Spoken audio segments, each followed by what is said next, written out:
Alhamdulillahi Rabbil Alamin. Nahmaduhu wa nasta'inuhu wa nastaghfiruh.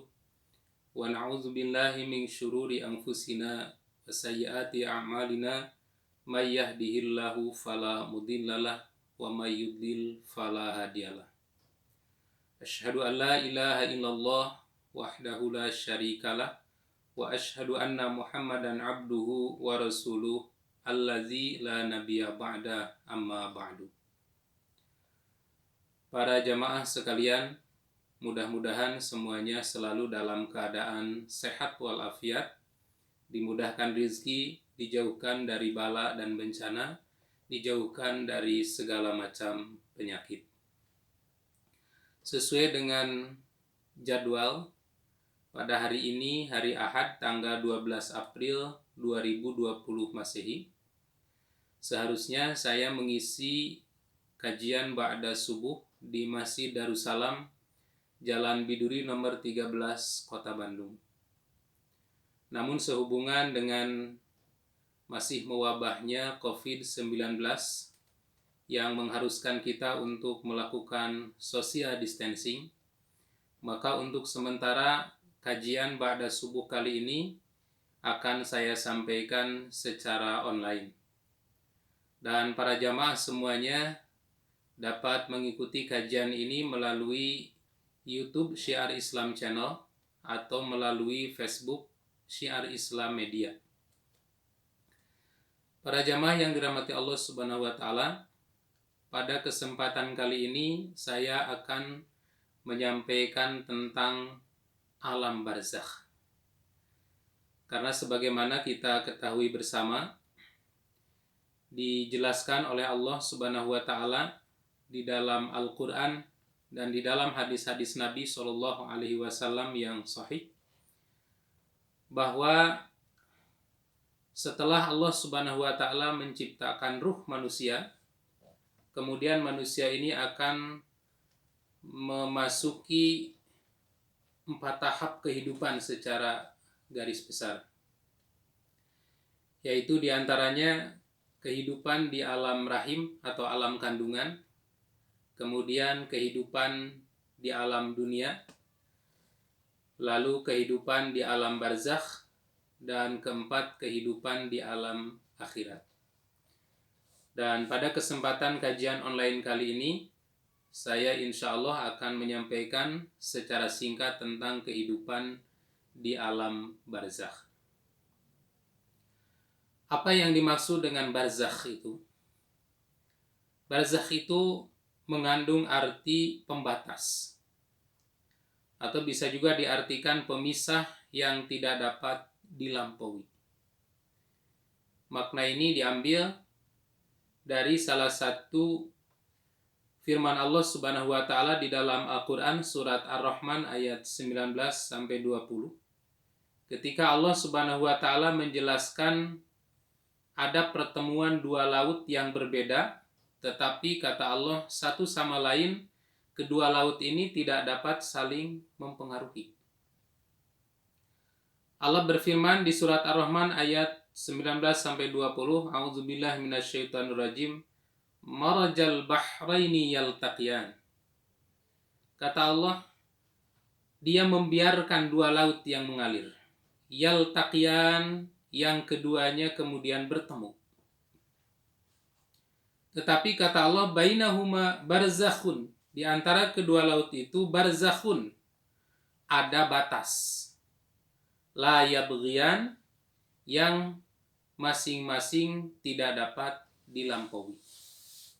Dan tempat kedua lautan itu sekarang sudah ditemukan, bisa dilihat di 6 tempat, dan salah satunya ada di Selat Gibraltar yang berada di antara pantai selatan Spanyol dan pantai utara Maroko. Dan selat ini menjadi pertemuan air dari Samudra Atlantik dan Laut Mediterania. Ini sebagai salah satu bukti kekuasaan Allah Subhanahu wa taala, bahwa Allah itu maha berkuasa untuk menciptakan apapun yang terjadi di muka bumi ini yang khawarikul adat, di luar adat kebiasaan atau di luar jangkauan yang bisa dijangkau oleh kecerdasan manusia sekalipun.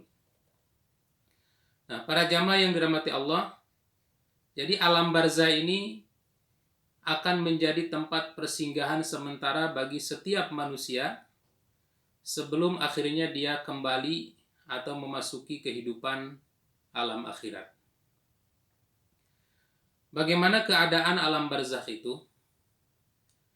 Dijelaskan di dalam hadis Nabi Shallallahu Alaihi Wasallam riwayat Imam Muslim bahwa keadaan alam barzah itu, kata Nabi Shallallahu Alaihi Wasallam, itu pada asalnya itu dulmah, gelap.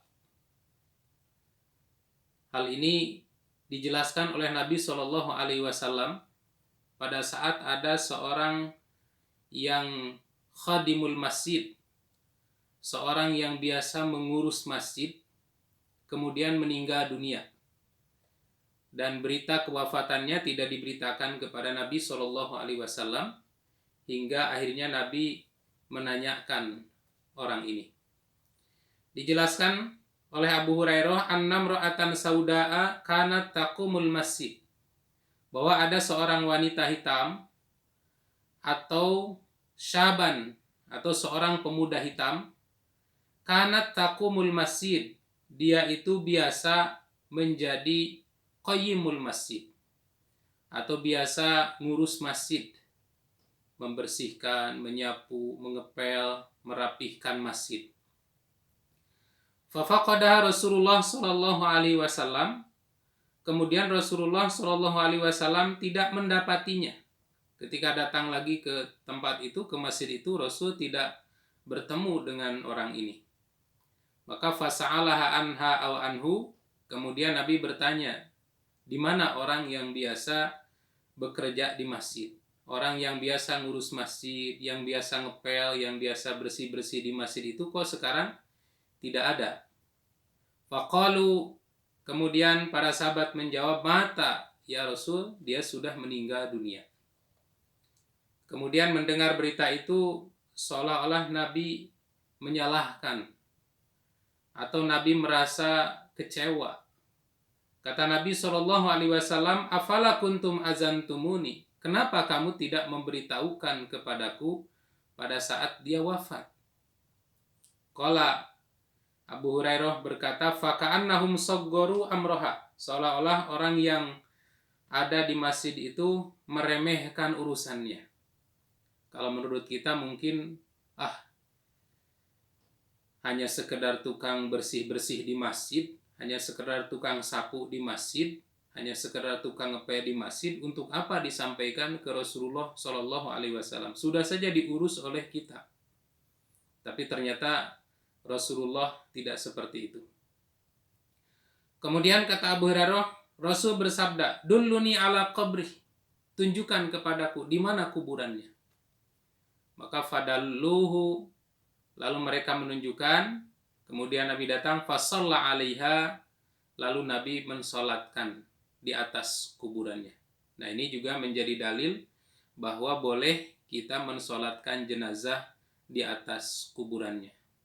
Kalau misalnya ada saudara kita, sahabat kita, teman kita meninggal dunia, kemudian kita tidak sempat untuk mensolatinya, maka boleh mensolati pada saat dia sudah dikuburkan, sholat di atas kuburannya. Caranya sama seperti mensolatkan jenazah ketika jenazah itu masih belum dikubur.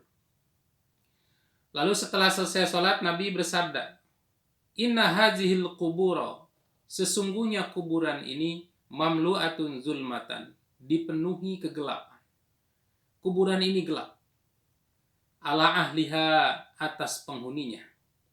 Wa innallaha azza wa jalla yunawwiruha lahum bisolati alaihim, dan sesungguhnya Allah azza wa jalla meneranginya, menerangi alam kubur ini, menerangi alam barzakh ini, bisolati alaihim, dengan salatku atas mereka.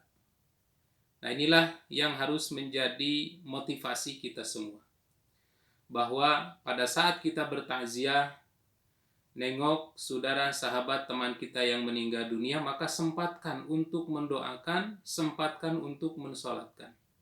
Karena doa-doa yang kita panjatkan kepada Allah untuk jenazah itu, solat kita yang kita lakukan untuk jenazah itu dengan keikhlasan, itu insya Allah akan menjadi penerang di alam kuburnya.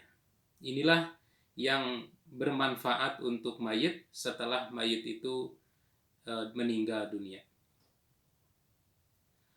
Kemudian yang kedua, alam barzakh itu juga kata Nabi memiliki himpitan. Dan Nabi SAW menjelaskan bahwa tidak ada seorang pun yang dapat selamat dari himpitan ini. Hal ini dijelaskan di dalam hadis riwayat Ibnu Umar dalam kitab Sunan An-Nasa'i di dalam bab Dhammatul Qabri wa Daghtatu. Rasulullah Shallallahu Alaihi Wasallam bersabda, "Hadzal lazi taharraqa lahul arsy." Kata Nabi, inilah orang yang meninggal dunia yang membuat aras bergerak. Nah, orang ini adalah Sa'ad bin Mu'adz radhiyallahu anhu. Ketika Sa'ad bin Mu'adz radhiyallahu anhu meninggal dunia, Nabi SAW bersabda, inilah orang yang meninggal dunia yang membuat aras bergetar, aras bergerak. Wa futihat lahu abwabus sama, dan pintu-pintu langit juga dibukakan untuk orang ini. Karena di dalam hadis disebutkan ada memang banyak orang yang ketika meninggal dunia tidak dibukakan pintu langit, atau langit itu menolak, tidak mau menerimanya. Tapi banyak juga orang yang meninggal dunia dibukakan pintu-pintu langit itu. Semua penghuni-penghuni langit itu menyambut dengan ramah dan gembira, menyambut dengan terus mendoakan, mengagumi ruh ini. Tapi ada juga yang dikunci rapat pintu langit itu. Kata Nabi SAW ketika Sa'ad bin Mu'adz meninggal, inilah orang yang meninggal dunia yang membuat aras bergetar. Wa futihat abwabus sama, dan pintu-pintu langit terbuka. Wa syahidahu sab'una alfan minal malaikah, dan disaksikan oleh 70.000 malaikat. 70.000 malaikat menyaksikan bahwa orang ini adalah orang yang soleh. Laqad dumma dhammatan, tapi kata Nabi, sungguh ia dihimpit, dijepit oleh kubur, tapi kemudian summa furrija anhu, lalu kemudian Allah membebaskannya. Nah, di dalam hadis ini disebutkan bahwa orang soleh pun itu dihimpit oleh kubur. Tetapi kemudian orang-orang soleh itu dibebaskan, diselamatkan dari himpitan alam kubur itu. Kalau orang yang salah, orang yang penuh dosa, orang yang kafir, itu dihimpit oleh kubur kemudian dihancurkan badannya. Tetapi orang-orang soleh, orang-orang mukmin insya Allah, pada saat dihimpit oleh kubur itu, summa furrija anhu, lalu kemudian dibebaskannya. Jadi himpitan alam kubur bagi orang soleh itu barangkali sekedar memeluk saja, tidak menghancurkan badannya, tapi justru kemudian menyelamatkannya. Lalu dalam hadis yang kedua, dalam Musnad Ahmad dari Siti Aisyah radhiyallahu anha, Nabi bersabda, innalil qabri daghtatan, sesungguhnya kubur itu memiliki himpitan. Walau kana ahadun najian minha, apabila seseorang selamat dari himpitan kubur itu, naja minha Sa'd bin Mu'adz, maka pasti yang akan selamat itu diantaranya adalah Sa'ad bin Mu'adz. Nah, inilah keadaan alam barzakh. Jadi alam barzakh itu di samping gelap juga ada himpitannya. Kemudian yang ketiga, di alam barzakh itu kata Nabi ada fitnah. Fitnah di sini maksudnya ada ujian dalam bentuk pertanyaan-pertanyaan yang akan disampaikan oleh malaikat Munkar Nakir ditemui oleh malaikat Munkar Nakir, kemudian ditanya beberapa pertanyaan sebagai bentuk ujian apakah orang ini orang mukmin atau justru sebaliknya orang ini orang yang kafir. Dijelaskan dalam hadis yang cukup panjang, yaitu hadis riwayat Imam Ahmad dari sahabat Al-Barra bin Azib. Rasulullah Shallallahu Alaihi Wasallam bersabda, ketika seseorang dimasukkan ke alam kubur, ketika seorang masuk alam barzakh, alam kubur, maka akan didatanginya oleh dua malaikat, kemudian kedua malaikat itu mendudukannya. Lalu malaikat itu bertanya, "Ma Rabbuk?" Siapa Tuhanmu? Maka orang-orang mukmin akan menjawab, "Rabbi Allah," Tuhan aku adalah Allah. Kemudian ditanya lagi, "Madinuka?" Apa agamamu? Fayaqulu, kemudian dia akan menjawab, "Dini al-Islam," agama saya adalah al-Islam, agama Islam. Kemudian dua malaikat itu bertanya lagi, "Ma hadzal rajulul ladzi bu'itsa fikum?" Siapa laki-laki yang diutus padamu ini? Kemudian orang itu akan menjawab, "Huwa Rasulullah sallallahu alaihi wasallam." Dia adalah Muhammad Rasulullah sallallahu alaihi wasallam. Lalu ditanya lagi, "Wa ma yudrika?" Bagaimana kamu bisa tahu bahwa ini adalah Rasulullah sallallahu alaihi wasallam? Maka orang itu akan menjawab, "Qara'tu kitaballah fa amantu bihi wa shaddaqtu." Saya membaca kitab Allah, saya membaca Al-Qur'an, kemudian saya beriman kepada Al-Qur'an itu bahwa dia adalah Muhammad Rasulullah Sallallahu Alaihi Wasallam, dan saya membenarkannya. Saya betul-betul meyakini dan mengamalkannya.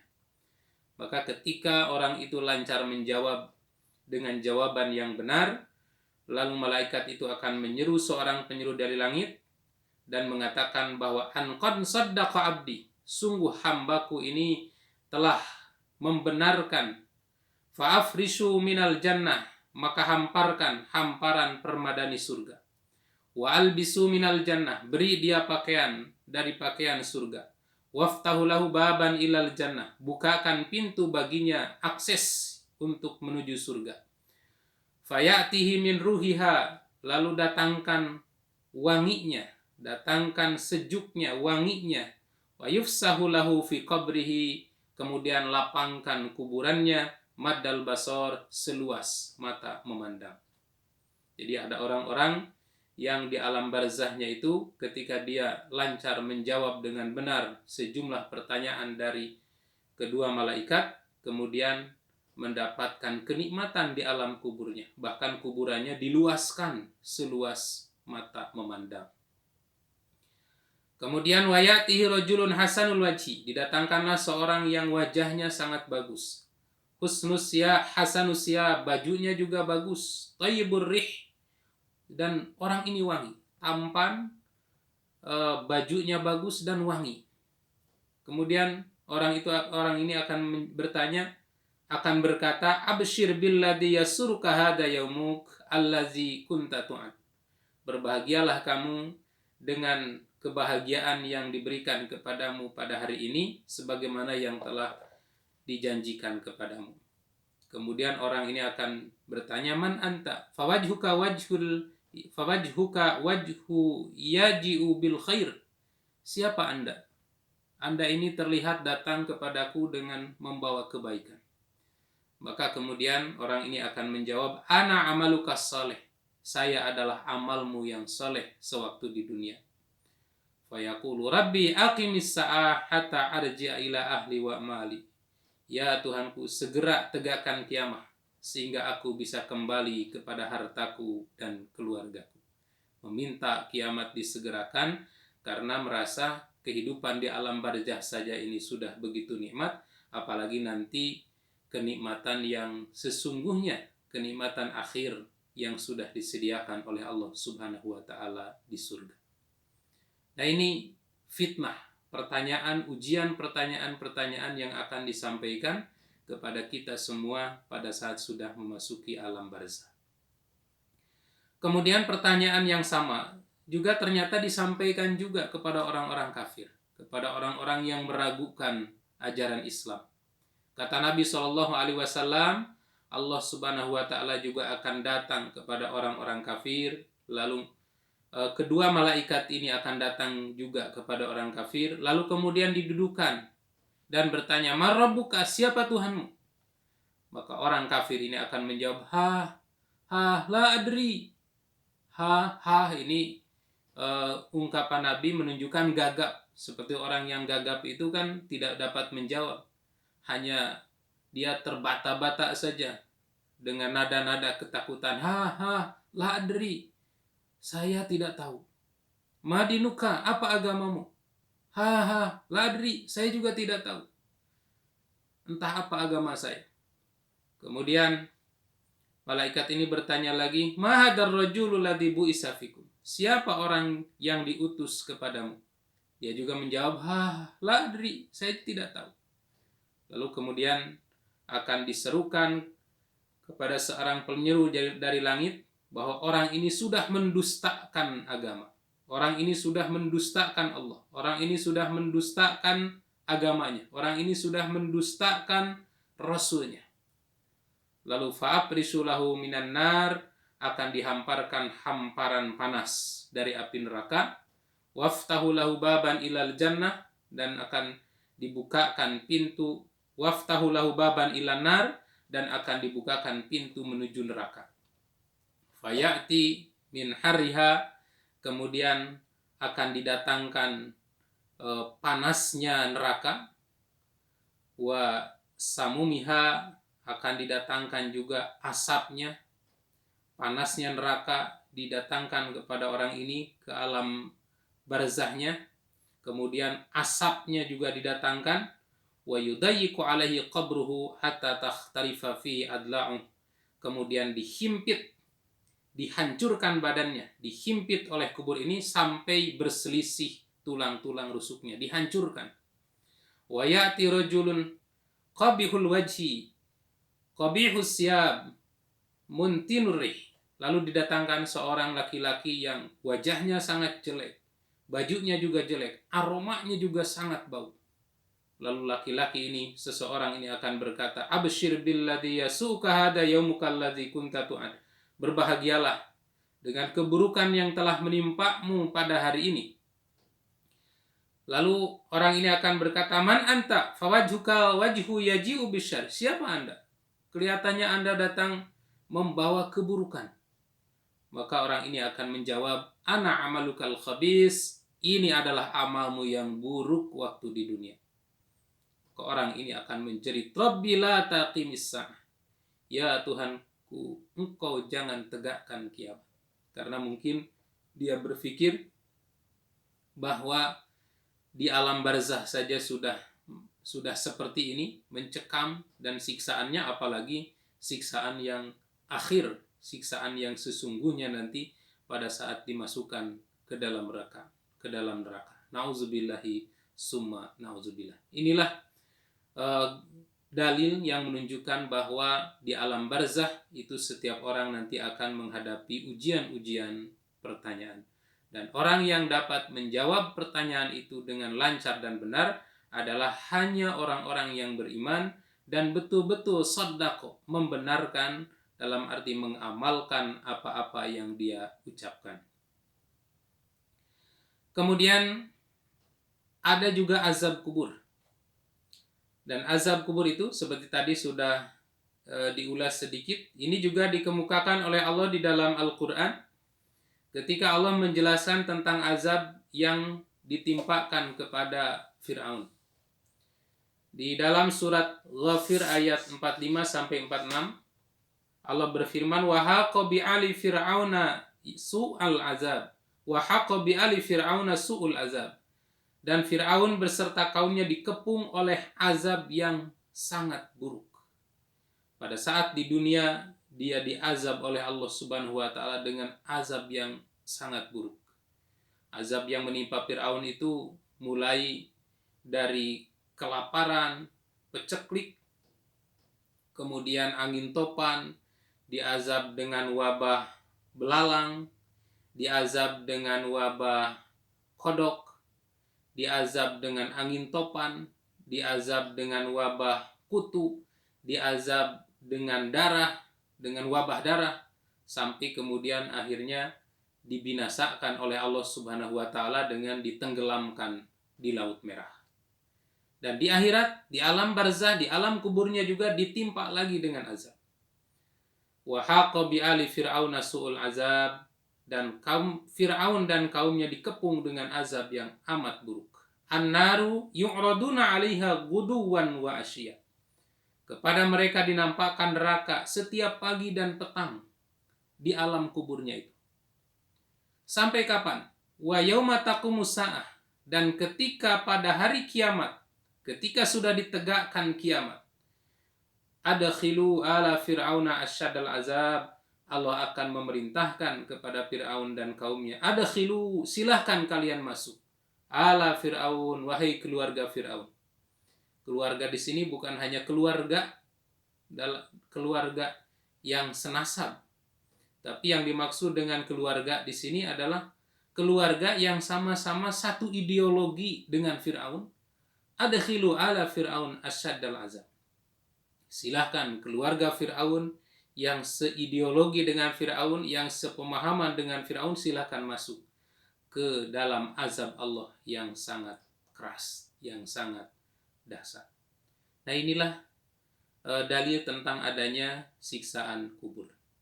Nah, apa yang menyebabkan seseorang disiksa di alam kubur itu? Kalau kita baca hadis riwayat Imam Al-Bukhari dari sahabat Samurah ibnu Jundab, azab kubur itu pernah diperlihatkan oleh Allah Subhanahu wa taala kepada Nabi Shallallahu alaihi wasallam pada saat Isra Mi'raj.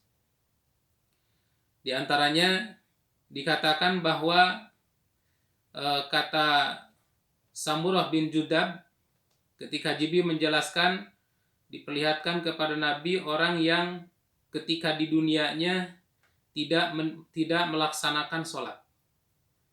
Kata malaikat Jibril, orang yang pertama yang kau lihat dipecahkan kepalanya dengan batu adalah orang yang mengambil Al-Quran lalu melemparkannya dan tidak mengerjakan sholat wajib. Maka dia akan terus seperti itu sampai hari kiamat. Jadi ada azab kubur dalam bentuk siksaan, yaitu kepalanya itu dihancurkan dengan batu. Bagus lagi, hancurkan lagi dengan batu, bagus lagi. Hancurkan lagi dengan batu, kepalanya bagus lagi. Lalu ketika Nabi bertanya, wahai Jibril, ini dosa apa? Kata malaikat Jibril, ini adalah dosa umatmu yang ketika hidup di dunianya dia mengambil Al-Quran tapi kemudian melemparkannya. Maksudnya dia mempelajari Quran tapi tidak mengamalkannya, tidak pernah mengamalkannya, malah melemparkan jauh-jauh, tidak mengamalkan isi Al-Quran. Kemudian orang ini juga umatmu yang ketika di dunianya tidak mengerjakan sholat wajib. Maka ini termasuk perbuatan dosa besar. Tidak mengamalkan Al-Quran itu perbuatan dosa besar. Meninggalkan sholat wajib itu juga termasuk perbuatan dosa besar yang akan mengakibatkan azab kubur. Kemudian kata malaikat Jibril, sedangkan orang yang engkau lihat dia datang kemudian merobek wajahnya dari tepi mulut sampai ke tengkuknya, dari bawah hidung sampai tengkuknya, dari mata sampai tengkuknya, adalah orang yang keluar dari rumahnya untuk menyebarkan kebohongan di mana-mana. Dan hal ini akan terus-menerus dijalaninya sampai hari kiamat. Nah, sekarang kebohongan itu tidak perlu disebarkan secara fisik, langsung kita datang ke rumah-rumah menjumpai orang-orang.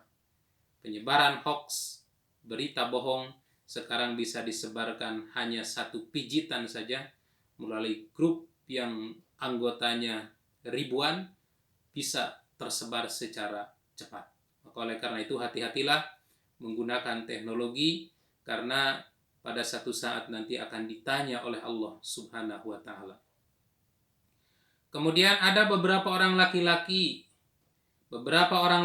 dan juga perempuan yang telanjang yang berada di dalam oven atau bangunan api adalah mereka perempuan dan laki-laki yang suka berbuat zina. Jadi laki-laki dan perempuan yang suka berzina nanti dimasukkan ke oven besar, dinyalakan di bawahnya api, terus dia disiksa terus-terusan sampai hari kiamat. Sedangkan orang yang engkau datangi sedang berenang di sungai darah dan dilempari batu adalah pemakan riba. Jadi orang yang suka makan riba itu disiksa di alam kuburnya, disuruh berenang di sungai darah, kemudian disuruh menepi ke pinggir, disuruh buka mulutnya, lalu dilempar dengan batu menjauh lagi. Setelah itu dipanggil lagi ke dekat tumpukan batu di pinggir kolam darah itu, lalu disuruh membuka mulutnya, dilempar lagi mulutnya sampai hancur, terus sampai hari kiamat. Dan bahkan dalam hadis riwayat Imam Al-Bukhari ada dosa besar yang mudah ditinggalkan tapi kebanyakan orang mengabaikannya, yaitu dosa namimah, mengadu domba, dan dosa akibat tidak bersih dalam bersuci dari air kencing. Dikatakan dalam hadis riwayat Imam Bukhari dari sahabat Ibnu Abbas bahwa Nabi SAW pernah melewati 2 pekuburan, dan Allah Subhanahu wa Ta'ala pada saat itu memperdengarkan suara orang yang disiksa di dalam kubur itu. Lalu Nabi mengatakan, innahuma la yu'azzibani, sesungguhnya penghuni 2 kubur ini sedang disiksa. Wa ma yu'azzibani fi kabirin, dan dia tidak disiksa disebabkan perkara yang berat untuk ditinggalkan. Amma ahaduhuma fakana la yastatiru minal baul, adapun yang pertama dia disiksa di alam kuburnya karena dahulu dia tidak menutupi dari buang air kecil. Wa amal akhar, adapun yang lainnya fakana yamshi bin namimah, dahulu dia berjalan sukaan namimah, mengadu domba, menyebar keburukan sampai orang bertengkar, sampai orang menjadi ribut. Kemudian pada saat itu kata Ibnu Abbas, Nabi SAW mengambil sebuah pelepah kurma yang basah, lalu membagi 2, dipotong menjadi 2, kemudian beliau menancapkan kedua pelepah itu di kedua kubur tersebut. Kemudian para sahabat bertanya, ya Rasulullah, lima fa'ata haza, kenapa engkau melakukan ini? Qala la'allahu yukhaffifu anha malam yaibasa. Saya berharap mudah-mudahan Allah Subhanahu wa Ta'ala meringankan siksaan kedua orang ini selama pelepah kurma ini masih kering. Itu upaya syafaat dalam bentuk doa dari Rasulullah Shallallahu Alaihi Wasallam agar orang itu diringankan dari azab kuburnya. Dan yang terakhir, di mana ruh itu ditempatkan? Maka jawabannya ada di surat Al-Isra ayat 85. Wa yas'alunaka 'anir ruh, qulir ruhu min amri rabbi. Mereka akan bertanya kepadamu Muhammad tentang ruh, maka katakanlah olehmu Muhammad, ar-ruhu min